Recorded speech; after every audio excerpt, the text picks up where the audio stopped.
पहले विश्व युद्ध के खत्म होने के बाद ही दूसरे विश्व युद्ध की नींव पड़ गई थी और इसी समय दुनिया में एक ऐसे इंसान का उदय हो रहा था जिसके लिए उसकी सनक, उसकी जिद और उसका गुरूर ही सब कुछ था। 20वीं सदी के उस क्रूर तानाशाह को ना सुनने की आदत नहीं थी। हारने से बेहतर उसे मरना पसंद था। इस तानाशाह का नाम था एडोल्फ हिटलर। तानाशाही और क्रूरता की दुनिया के बेताज बादशाह हिटलर के बारे में सभी बचपन से पढ़ते सुनते आ रहे हैं। वो किसी के लिए हीरो हो सकता है तो किसी के लिए विलन, पर असल में था वो एक सनकी इंसान। हिटलर नाजी या फिर नाजी विचारधारा को मानता था। आम भाषा में कहें तो आर्य सिद्धांत को मानता था। उसी विचारधारा के तहत उसने लाखों यहूदियों को मौत के घाट उतारा था। अब आप सोच रहे होंगे कि आर्य तो भारत के लोग हैं, फिर हिटलर कैसे आर्य थ्योरी को मान सकता है? तो आज इन्हीं सवालों की पड़ताल करेंगे, जानेंगे कि क्या थी हिटलर की आर्यन थ्योरी, क्या हिटलर भी आर्य था, भारत के लोगों के बारे में उसकी क्या विचारधारा थी, भारतीय स्वास्तिक और नाजियों के प्रति हैकन क्रेज के बीच क्या समानता है। तो आइए इन सभी को शुरू से समझने की कोशिश करते हैं।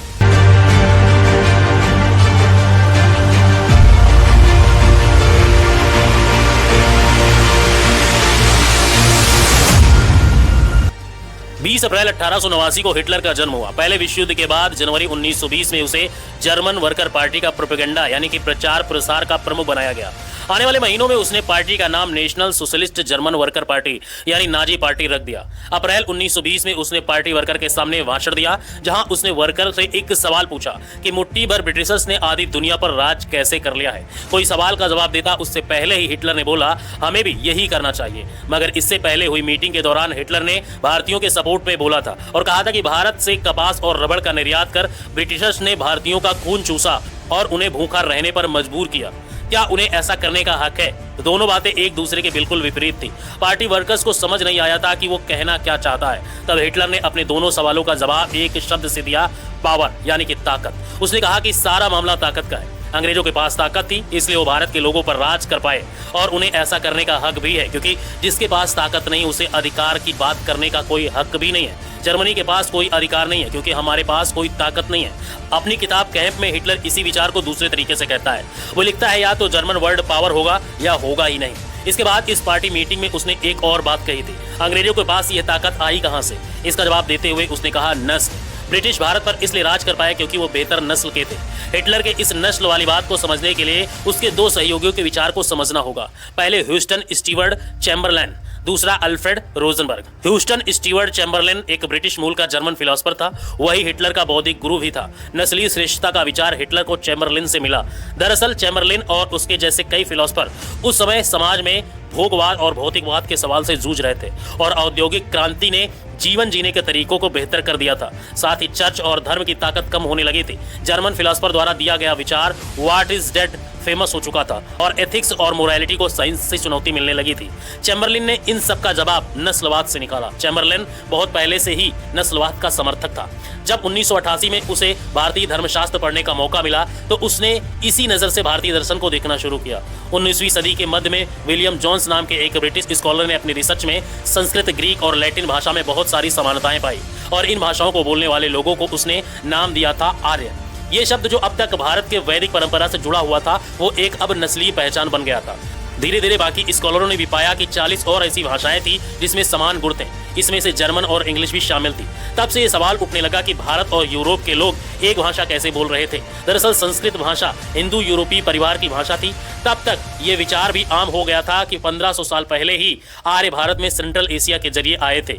इसी विचार को आगे बढ़ाते हुए चैम्बरलेन ने दावा किया कि भारत में पहुंचे शुरुआती लोग असल में जर्मन थे, जो कि नॉर्डिक नस्ल के यानी कि आर्य थे। ये लोग फादरलैंड यानी कि जर्मनी से निकलकर एशिया के अलग अलग इलाकों में बस गए थे। चैम्बरलेन के मुताबिक हिटलर भी नॉर्डिक नस्ल का था यानी कि आर्य था। चैम्बरलेन भारतीय वेद और उपनिषदों को पढ़कर उनसे बड़ा प्रभावित हुआ था, लेकिन इनमें मौजूद कई अच्छी बातों को छोड़कर उसने जाति प्रथा पर ही ध्यान दिया।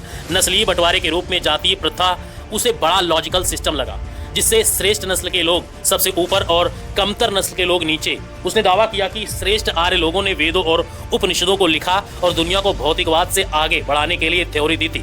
फिर भी जो दूसरे व्यक्ति ने हिटलर को प्रभावित किया वो था अल्फ्रेड रोजनबर्ग। 1920 में हिटलर की रोजनबर्ग से मुलाकात हुई और हिटलर ने उसे नाजी पार्टी का मुख्य पात्र सोशलिस्ट पार्टी का संचार एडिटर नियुक्त कर दिया था। इसी के जरिए नाजी पार्टी ने असलियत श्रेष्ठता के विचार का प्रचार प्रसार किया। चैम्बरलेन की तरह रोजनबर्ग भी भारतीय इतिहास और संस्कृत भाषा में बहुत दिलचस्पी रखता था। उसने भी इस सिद्धांत को आगे बढ़ाया कि घोड़े पर बैठकर नीली आंखों वाले आर्य भारत में आए और वहां काले लोगों पर अपना राज कायम किया। उसने फ्रेंच डिप्लोमेट जोसेफ आर्थर की बात को दोहराते हुए कहा है कि गोरे लंबे जर्मन आर्य सभी नस्लों में श्रेष्ठ हैं और इन्हीं लोगों ने वेदों और उपनिषदों जैसे महान दर्शन की रचना की थी। उसने फ्रेंच डिप्लोमेट जोसेफ आर्थर की बात को दोहराते हुए कहा कि गोरे लंबे जर्मन आर्य सभी नस्लों में श्रेष्ठ हैं और इन्हीं लोगों ने वेदों और उपनिषदों जैसे महान दर्शन की रचना की।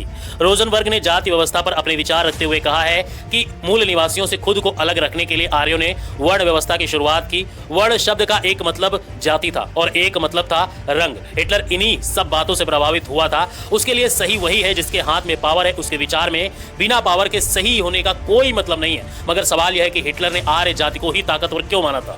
हिटलर की नजर में आर्य सबसे श्रेष्ठ थे, इसलिए वो सबसे ताकतवर थे, इसलिए वो दुनिया पर वर्चस्व कायम करने का अधिकार रखते थे।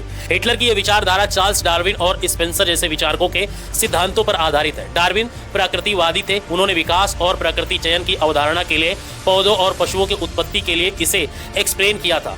हार्वर्ड स्पेंसर ने सर्वाइवल ऑफ द फिटेस्ट की थ्योरी दी थी। इसके मुताबिक जो श्रेष्ठ होगा वही जिंदा बचेगा, यानी जो प्रजाति नेचर के साथ तालमेल बिठाती है वही धरती पर जिंदा रहती है। यहाँ गौर करने वाली बात यह है कि डार्विन ने नेचुरल सिलेक्शन की थ्योरी को पूरी तरीके से नेचुरल प्रोसेस पर आधारित बताया था। इंसानी दखल की वकालत उसने कभी नहीं की थी। लेकिन यहाँ पर हिटलर किस तरीके से इस चीज को साबित करने पर लगा था कि नीची जाति के लोग कमजोर होते हैं और आर्यन बड़े होते हैं, पावरफुल होते हैं, और वही जाति प्रथा हमारे देश में भी चली आ रही है। पर नस्लवादी विचार को और नेताओं ने अपने साम्राज्यवादी शासन को सही ठहराने के लिए डार्विन के विचारों का भी सहारा लिया। नाजियों की दलील बिल्कुल सिंपल थी, जो नस्ल सबसे ताकतवर है वही जिंदा रहेगी, कमजोर नस्ल खत्म हो जाएगी। आर्य नस्ल सबसे सर्वश्रेष्ठ है, उसे अपनी शुद्धता बनाए रखने की जरूरत है, ताकत हासिल करनी है और दुनिया पर अपना वर्चस्व कायम रखना है। इस तरह हिटलर ने अलग अलग विचारों को उठाया और उसे अपने भ्रष्ट और गलत मंसूबों और जिद को पूरा करने के लिए इस्तेमाल किया। हर तरह के थ्योरी को उसने सही ठहराने के लिए अपने हिसाब से उसका इस्तेमाल किया। हिटलर की नजर में सभी लोगों को बराबरी का अधिकार नहीं था। उसकी नजर में कोई इंसान या तो बेहतर या तो कमजोर है। उसकी नजर में ब्लॉन्ड यानी कि नीली आंखों वाले, सुनहरे बालों वाले नॉर्डिक जर्मन आर्य सबसे ऊपर और काली आंखों वाले, काले बाल वाले यहूदी सबसे निचले पायदान पर आते थे। यहूदियों को नस्ल विरोधी यानी कि आर्यों का कट्टर दुश्मन माना जाता था। बाकी तमाम समाजों को उनके बाहरी रंग रूप के हिसाब से जर्मन आर्य और यहूदियों के बीच में रखा गया था। हिटलर के भारतीयों के प्रति विचार भी नफरत से भरे थे।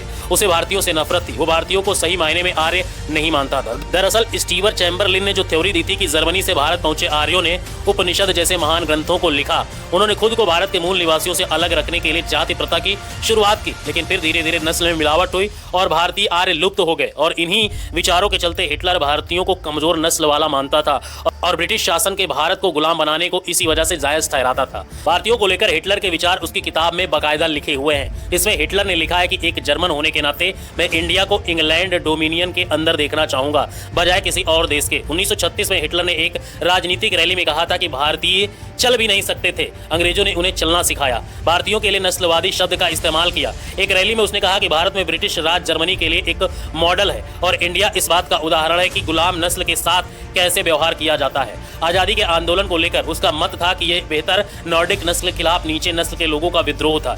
इंडियन प्रॉब्लम्स के बारे में बात करते हुए उसने वायसराय लॉर्ड इरविन को सलाह दी थी कि गांधी को गोली क्यों नहीं मार देते। बात यहाँ गांधी की नहीं थी। हिटलर मानता था कि भारतीय नीची नस्ल के हैं, इसलिए उनके साथ कोई भी इंसान जायज है। हिटलर भारतीयों को नीचा समझता था। उसके बावजूद उसने अपने झंडे में स्वास्तिक को अपना प्रतीक बनाया था। अब सवाल ये उठता है कि आखिर ऐसा क्यों? असल में हिंदू स्वास्तिक से अलग है नाजी स्वास्तिक। स्वास्थ्य के एक ज्यामितीय आकृति और एक धार्मिक प्रतीक है जो कि आमतौर पर भारतीयों, श्रीलंका, चीनी, जापानी और अन्य दक्षिण पूर्व एशियाई द्वारा इस्तेमाल किया जाता था। स्वास्तिक का पहली बार इस्तेमाल सिंधु घाटी सभ्यता के लोगों ने किया था। इसे सुविधा, दिव्यता, आध्यात्मिकता और सौभाग्य के प्रतीक के रूप में इस्तेमाल किया जाता था। पश्चिमी दुनिया में नाजी जर्मन उन्हें स्वास्तिक का इस्तेमाल हैकिंग क्रेज को तैयार करने के लिए किया जाता था, जो आर्य जाति का प्रतीक बन गया। द्वितीय विश्व युद्ध और यहूदियों के नरसंहार के बाद कई यूरोपीय स्वास्तिक को हिटलर और उसकी नाजी पार्टी द्वारा किए गए बड़े पैमाने पर नरसंहार के मार्मिक अनुस्मारक के रूप में मानते हैं। नाजियों के लिए स्वास्तिक जीवन बनाने और उनको प्रभावित करने का एक प्रतीक है। अगर इसकी बनावट की बात करें तो हिंदुओं के घरों में बनाए जाने वाले स्वास्तिक के चारों कोनों में 4 डॉट होते हैं। ये 4 डॉट चारों वेदों के प्रतीक है, जबकि नाजी झंडे पर बने स्वास्तिक में ये डॉट नहीं थे। हिंदू धर्म में स्वास्तिक पीला और लाल रंग का इस्तेमाल होता है, जबकि नाजी झंडे में सफेद रंग की गोलाकार पट्टी में काले रंग का स्वास्तिक होता है। नाजी संघर्ष के प्रतीक के तौर पर इसका इस्तेमाल करते हैं, जबकि हिंदू धर्म में ये शुभता और तरक्की का प्रतीक है। कई आधिकारिक वेबसाइट में नाजी झंडे में भी स्वास्तिक झंडे के प्रयोग की बात कही गई है। तो दोस्तों, ये थी कहानी हिटलर और उसकी आर्य विचारधारा की, जिसके तहत वो जर्मन को श्रेष्ठ मानता था। इसी विचारधारा के तहत उसने लाखों लोगों का नरसंहार किया था। इस पर आपकी क्या क्या राय है, अपनी राय कमेंट सेक्शन में हमें जरूर दीजिए।